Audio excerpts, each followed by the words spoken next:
Depuis un an, le port d'Antibes s'est équipé de 2 petits robots qui aident à ramasser les déchets flottants. Et ça marche, comme on va le voir avec Michel Bernoun et Benoît Lotte. Vincent de Stefano est un pêcheur un peu particulier. C'est un peu comme si on allait à la pêche à la moule. Tous les matins, il va relever ses filets dans le port Vauban. Quand il y a du vent, donc on le fait 2 fois par jour. Ça arrive. Et il n'est jamais bredouille.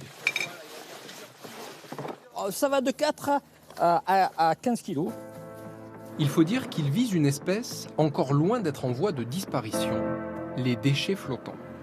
Depuis un an, le port s'est équipé de 2 petits robots amarrés sur des points stratégiques. Des gloutons qui aspirent tout ce qui flotte autour d'eux. Une pompe électrique crée un courant qui conduit les déchets jusque dans le filet récupérateur. Silencieux, mais bien visibles, ils attirent la curiosité des promeneurs. C'est mieux que d'avoir les bateaux, parce qu'il y a quelques années, c'était les bateaux qui suivaient dans la mer et qui rattrapaient tous les déchets. L'avantage du dépôle, c'est que déjà il est fait en France. Et en plus, il est peu onéreux, ça représente à peu près 3 000 € d'investissement. Aujourd'hui, pour celui-ci, c'est jour de nettoyage. 35 kilos qu'il faut tisser sur le quai.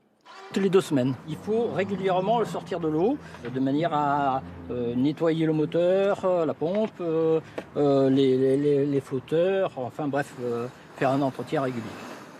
Direction le point propre, pour une petite séance de douche façon thalasso musclé. Avec le Karcher, je vais enlever donc toute cette saleté, les algues qui se sont formées. Le port dispose aussi d'un 3e robot, celui-ci équipé un peu différemment. Ce filet, c'est celui qu'on utilise spécialement donc, pour les hydrocarbures. Les jauges des bateaux ne sont pas assez précises. Comptez mettre 1000 litres, il en va que 900. Quand ils s'en rendent compte, c'est quelquefois un peu trop tard.